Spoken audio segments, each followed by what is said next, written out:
Bom, você sabe que eu sou professor de história, mas também eu sou professor de atualidades. E nos últimos anos eu dei aulas desse conteúdo em alguns cursos preparatórios do Enem, e aí eu resolvi então gravar essa aula com diversos temas que podem ser tendência na redação de 2022, tendo como base o que aconteceu em 19, 2020, 2021 e no começo do ano, 2022. Então, o primeiro tema que nós vamos abordar, eu particularmente não acho que ele vai ser abordado na redação, mas ter um entendimento sobre ele vai te ajudar na prova de humanas e, a depender do tema da redação, pode ser citado para embasar ali o seu texto. E por que eu acho que não vai ser cobrado? Porque é muito recente.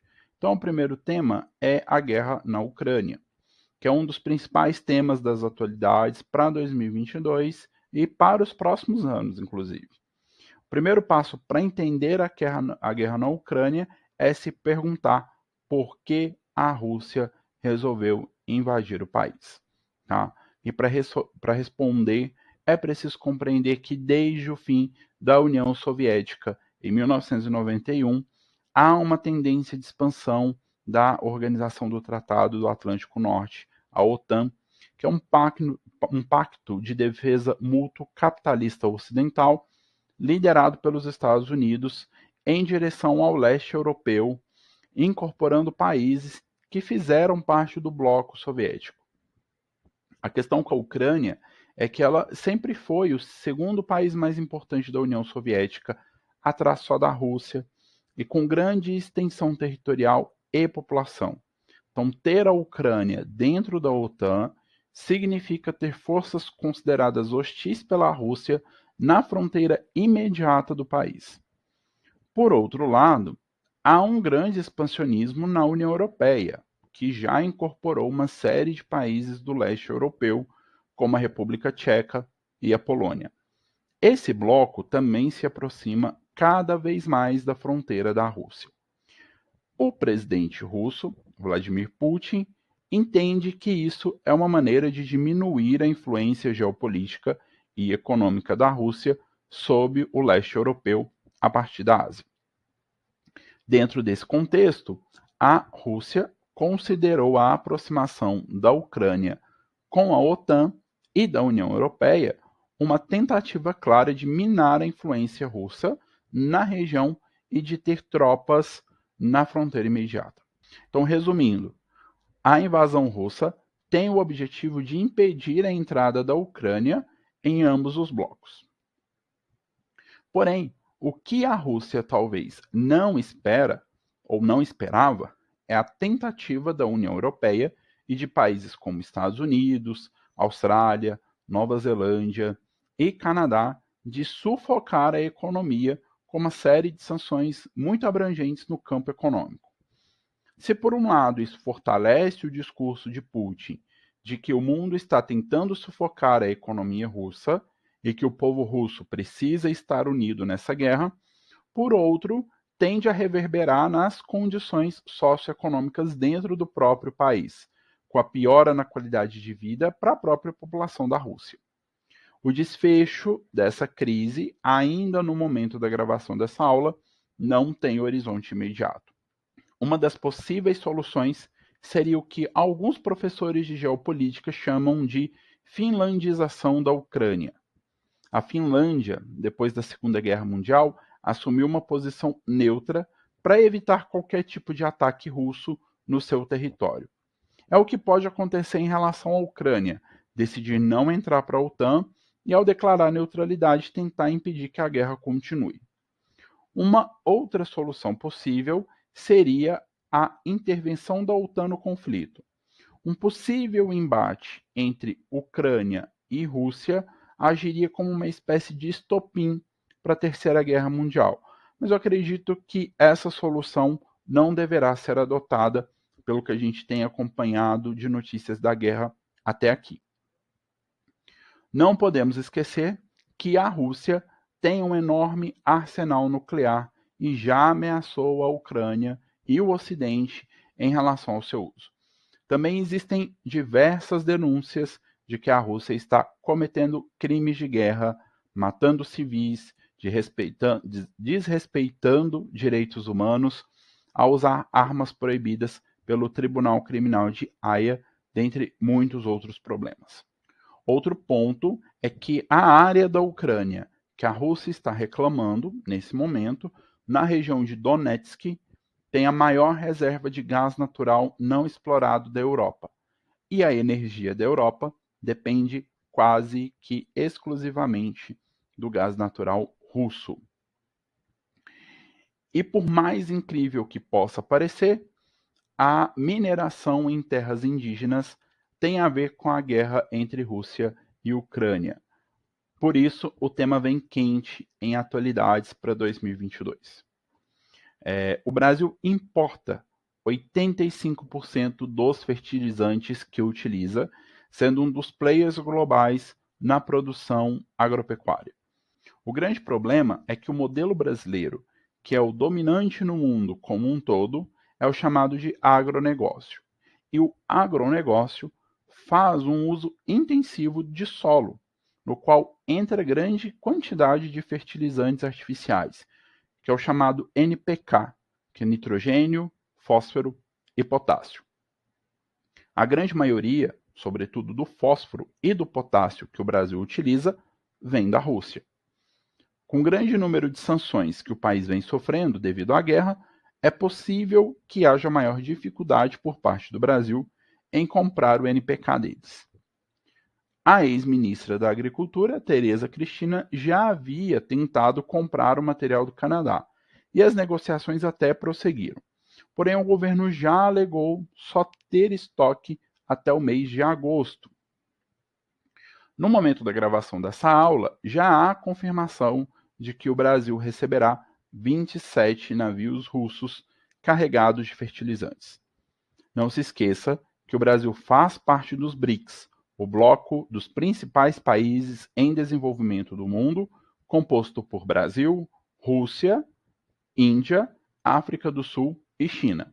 Então não dá para simplesmente, por questões econômicas, principalmente, para o Brasil virar as costas totalmente para a Rússia. Com isso, o presidente Jair Bolsonaro, que já havia se mostrado favorável com a prática, tenta passar no Congresso um projeto de lei em caráter de urgência que dá regulamentação da mineração em terras indígenas, alegando que, assim, o Brasil poderia se tornar menos dependente ou autossuficiente na produção de NPK para os próximos anos. O Brasil tem 9 minas de produção de material para fertilizante artificial subutilizadas, porque o custo de produção nacional é maior do que o custo da importação desses materiais. O próprio governo Bolsonaro já fechou uma fábrica de fertilizantes da Petrobras no sul do país, alegando que ela não era viável economicamente falando. O Brasil precisaria avançar muito na tecnologia de produção de fertilizantes e isso só acontece em médio ou longo prazo, para que o país possa reduzir a demanda externa e se tornar autossuficiente. Um dos pontos abordados por quem defende a não liberação da mineração em terras indígenas seriam as consequências ambientais da exploração desses minerais. A primeira consequência seria o desmatamento e depois a degradação do meio ambiente.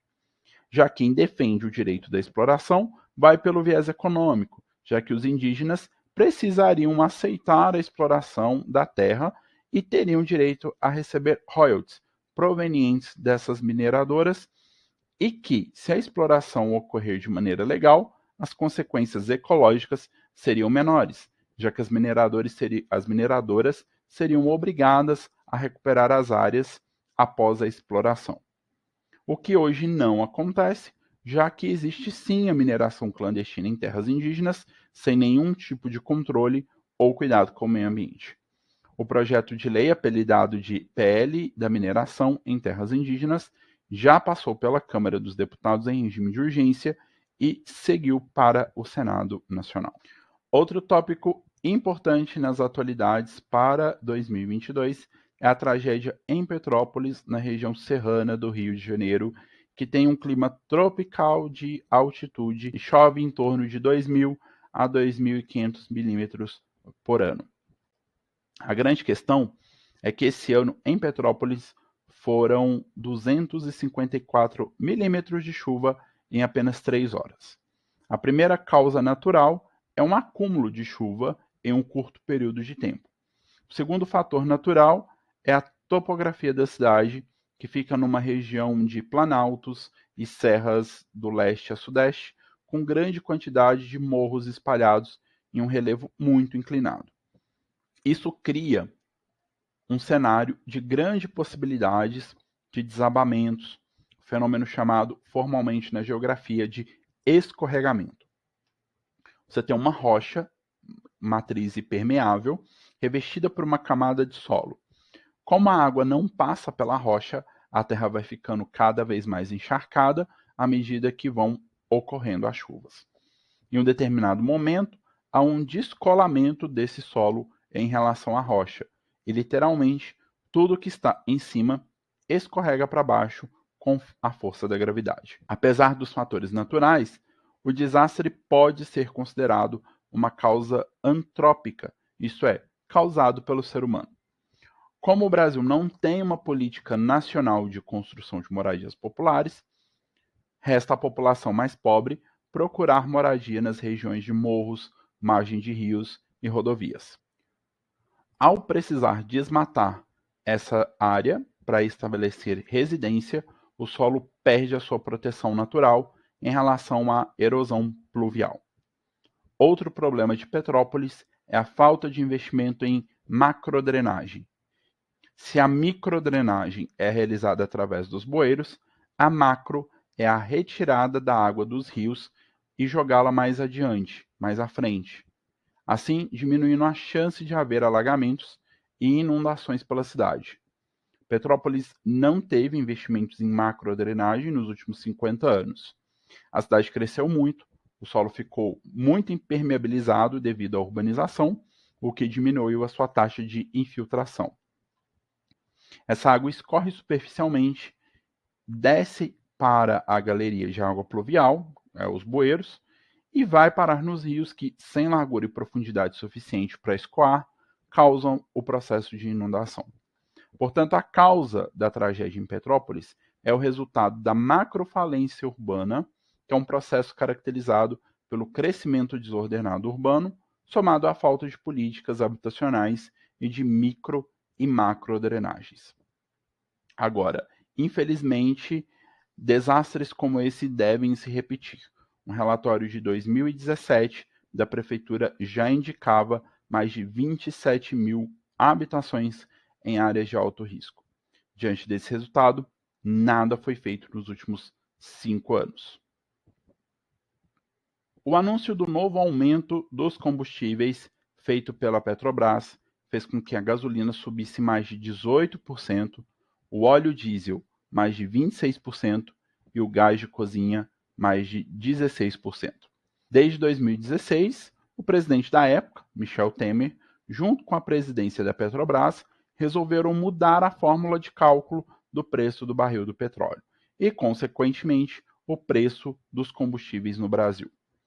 Com isso, a Petrobras passou a considerar o seu custo de produção, a sua margem de lucratividade, um valor para amortizar as dívidas resultante dos processos de corrupção da qual a Petrobras foi vítima em anos anteriores, um determinado valor para financiar investimentos e uma margem que poderia ser colocada em relação ao petróleo internacional.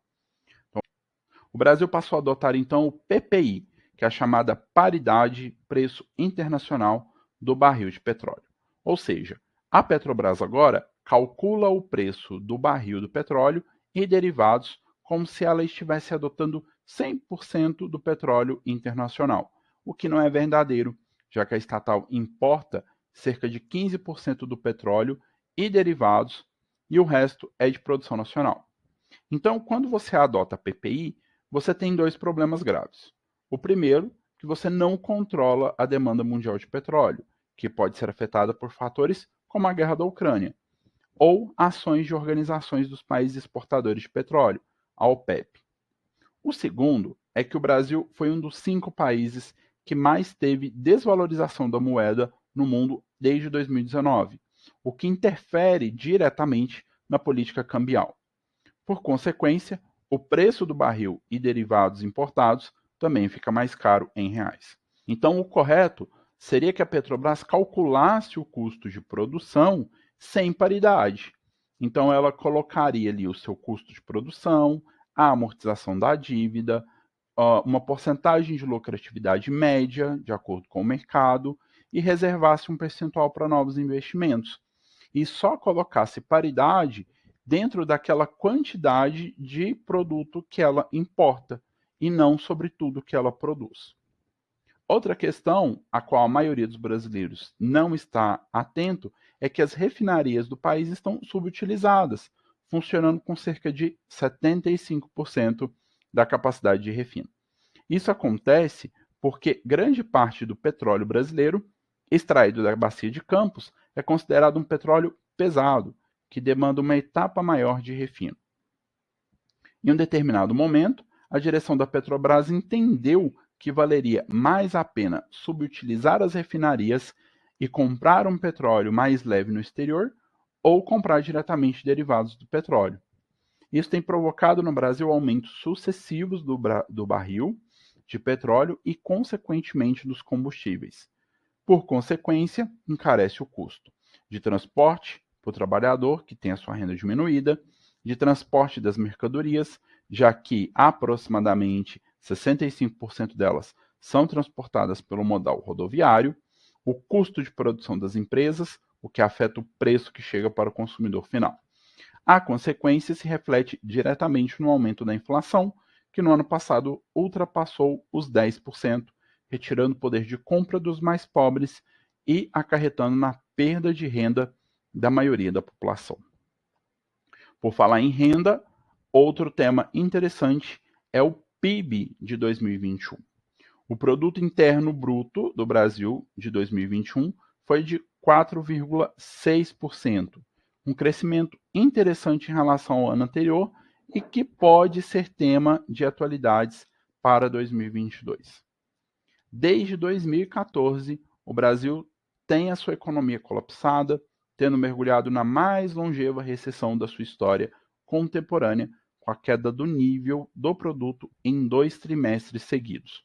O país ficou por 8 trimestres com a queda da atividade econômica entre 2015 e 2016. Em 2017, o Brasil cresceu 1,3%. Em 2018, 1,8%. E em 2019, 1,2%. Em 2020, extremamente afetado pela Covid-19, a queda foi de 3,9%. Então, comparar 2021 com 2020 é complicado, porque em 2020 tivemos, assim como todo o mundo, uma queda bem acentuada e pontual por causa da pandemia. A elevada taxa de desemprego também é motivo de preocupação. Ainda que esteja caindo de acordo com o IBGE, a massa salarial continua em queda. Isso significa dizer que a população está partindo para a informalidade e, ainda que não esteja desempregada, tem uma média salarial em queda. Como no Brasil o consumo das famílias representa 65% do PIB, com a taxa de desemprego superior a 11% da população economicamente ativa e a massa salarial em queda, há uma tendência de que o PIB não consiga evoluir nos próximos anos. Isso já se revela na expectativa do mercado para o PIB de 2022, algo em torno de 0,3% e 0,5%. No momento em que essa aula está sendo gravada, após a divulgação do Boletim Focus pelo Banco Central, os economistas já elevaram as expectativas e prevêem uma alta de 0,65% do PIB em 2022. Outro ponto é a preocupação das empresas ao não fazerem investimentos que poderiam gerar mais emprego e renda por não verem perspectiva de crescimento da demanda agregada. Agora eu vou passar com você alguns temas de anos anteriores que ainda podem ser abordados na prova de 2022. O primeiro tema é a pandemia de Covid-19. Ela ainda deve ser abordada no exame, assim como seus aspectos e consequências.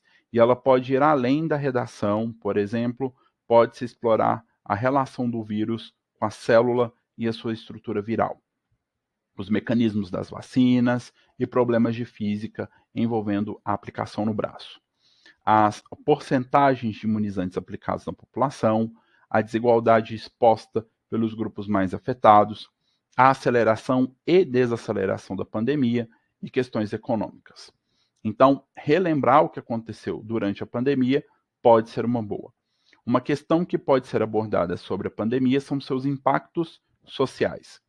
Esse tema pode voltar a ser aprofundado no exame, uma vez que deixa consequências a longo prazo que vamos refletindo na economia do país. Aumento de preço dos alimentos, aumento do desemprego, novos programas sociais, como auxílio emergencial, e a evolução do Bolsa Família com a criação do Auxílio Brasil. Existe também a identificação dos chamados invisíveis e a inclusão de mais de 68 milhões de pessoas no sistema bancário com abertura de contas sociais digitais para o pagamento dos programas sociais. Outro ponto que pode ser explorado é o sistema público de saúde no Brasil. Então é interessante entender como funciona o SUS aqui no país. Outro tema que pode aparecer na prova é a cultura do cancelamento no meio virtual. É uma das pautas que mais ganhou destaque nos jornais desde 2021, visto o crescente aumento de cancelamentos vistos desde então. As redes sociais oferecem espaço para as manifestações de opinião sobre o que acontece no mundo e sobre as ações de uma pessoa ou grupo. Porém, muitas vezes, essas manifestações tomam proporções maiores e descontroladas, ganhando um caráter de exclusão e até mesmo agressividade por parte dos usuários que as proferem. Em alguns casos, acontece até mesmo ameaça à vida das pessoas envolvidas e de seus familiares, o que desencadeia uma série de reações problemáticas, como síndrome do pânico, tendências suicidas e depressão para aqueles considerados cancelados. Bom, fazer a relação do cancelamento com o bullying e com o cyberbullying pode ser uma boa estratégia, já que esse tema também ainda está em alta. O termo bullying refere-se ao abuso físico e psicológico de um agressor contra a vítima. Envolve desde apelidos, passando por ameaças, até agressão física. O cyberbullying é o bullying virtual. Isso é feito por e-mail, por redes sociais ou aplicativos como o Messenger e o WhatsApp. Pode ser um tema muito atual e com muitas possibilidades de abordagens e discussões. A cultura do cancelamento é uma possibilidade para o tema da redação deste ano. Assim, vale dar uma atenção especial a esses assuntos, procurando diferentes abordagens para discuti-los. Outro tema relacionado à pandemia de Covid-19, que impactou de forma profunda a educação brasileira, é a evasão escolar. Frente às desigualdades sociais e econômicas do país, a adoção do ensino remoto com aulas virtuais para os estudantes não foi suficiente para frear os altos índices de evasão escolar. Afinal, grande parte dos estudantes brasileiros não tem acesso à internet ou não possuem um computador para estudar, né? Além das dificuldades do ensino à distância, a necessidade de ajudar no sustento da família, principalmente em função da pandemia, também fez com que muitos jovens deixassem os estudos de lado. A evasão escolar é um tema que pode ser amplamente discutido na redação do Enem. O viés adotado na prova pode trabalhar a pandemia em si, focar no contexto histórico da dificuldade de acesso à educação, dentre outras abordagens. Agora, o saneamento básico é um tema relevante desde 2020 e continua sendo uma grande aposta para o Enem 2021. Após a aprovação do novo marco do saneamento básico em 2020, vieram à tona diversos dados que demonstram a defasagem desse direito social. Essa lei prevê a universalização do saneamento básico e estabelece a meta de atendimento de 99% da população recebendo água tratada e 90% da população recebendo coleta e tratamento de esgoto até 2033. Uma das vantagens conquistadas por essa lei é a possibilidade de que os investimentos possam ser realizados por empresas privadas, o que faz com que mais recursos possam ser aportados nessas grandes obras e o ganho em velocidade para a conquista das metas dentro dos prazos. De acordo com o Sistema Nacional de Informações sobre Saneamento, quase metade da população brasileira, ou seja, mais ou menos ali 100 milhões de pessoas, não tem esgotamento sanitário e cerca de 35 milhões não têm água potável. Em menos de 2 anos, o volume de investimentos no Brasil em saneamento básico saltaram de 15 bilhões para mais de 70 bilhões de reais. Ou seja, o saneamento básico é uma questão urgente para o Brasil, o que faz com que esse seja um tema muito pertinente para o Enem. Agora é com você. Se aprofunde nos estudos dos temas que eu trouxe aqui, que com certeza a sua preparação para o Enem será bem completa. Um grande abraço e sucesso!